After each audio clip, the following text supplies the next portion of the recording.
Hi, welcome to our first tutorial for learning the violin and using Tricks to Tunes Book 1. Here's our violin. We have got these fine tuners that hold the strings in place and we use them to tune our strings, and we have the pegs. The pegs hold the strings in place at the peg box end of the violin, and it's always best not to touch these. Either you'll make the violin go out of tune, or you could turn them too hard and you'll snap the strings. So always bring your violin in to me so that I can tune it for you.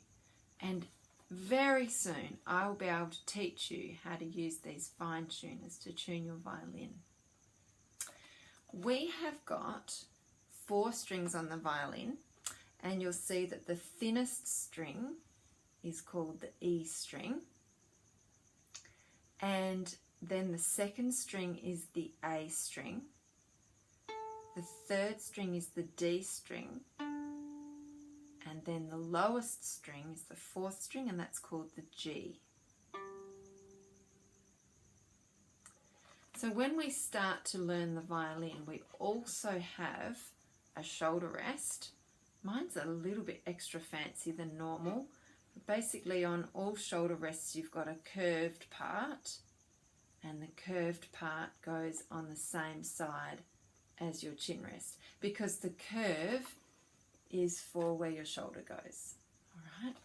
And when you put a shoulder rest on, you always slide it on to be across the widest part of the violin. So you don't leave it down here where it's not quite wide because it just falls off. So you slide it on there, across the widest part of the violin. And your shoulder rest should be set up so that it does stay on properly. When you place your violin away in the case, you take the shoulder rest off and you put it in your case. We've got the bow, and the bow hair comes from the tail of a horse, and we actually try not to touch the bow hair. We have rosin, and you'll find that in your case, that we rub on the bow, and it creates a white powder, a sticky powder, that is the friction that we need to make a sound on our violin. At the end here, you've got a screw function that you tighten. You turn it clockwise and you will see that the hair tightens. So at the moment, the hair is very close to the stick. But if I tighten this and we tighten it just enough for the width of our little finger, and then we can play. The bow hold for the beginners, we spread our fingers out over the top and we place our thumb on this metal part here, like that. Spread the fingers out and then you'll be able to play. So you can place your violin on your shoulder, put your chin on the chin rest, probably just help to hold up the violin here. And I'm going to choose the D string and I will play some D string notes.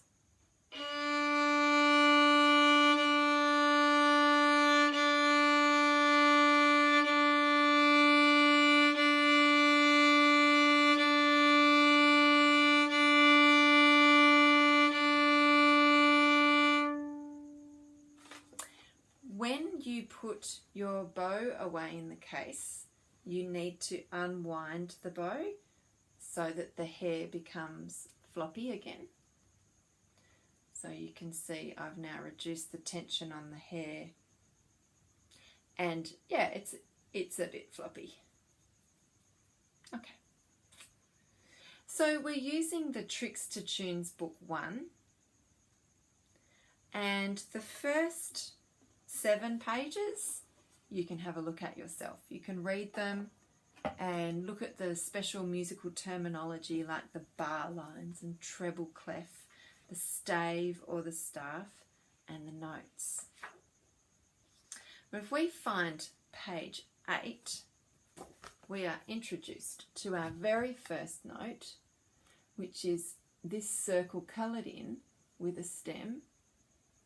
And when we place that note, which we call a crotchet, place our crotchet underneath the lines on our musical stave, that note suddenly becomes the note D.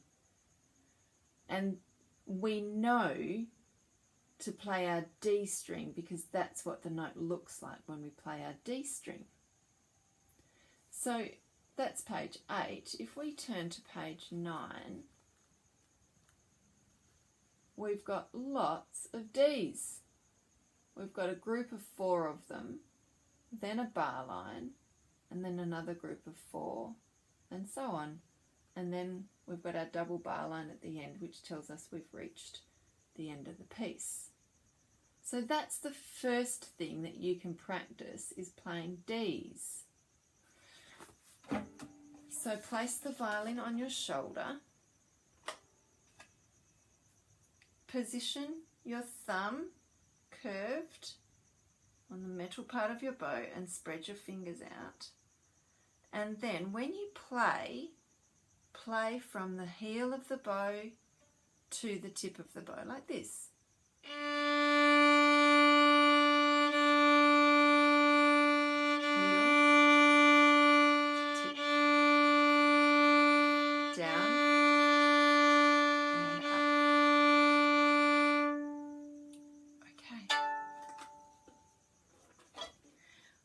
On the next page, and this will be the last part of our tutorial, we are still playing Ds, but these ones are not coloured in. So when the note head is open like that, we recognise it as being called a minim, and that means that it receives 2 beats. Now, the difference is that you move your bow slower when you play a 2-beat note. So the last thing I'll do for you is play you this song called the D song, which goes, walk, walk long, walk, walk long. This is how we play our song.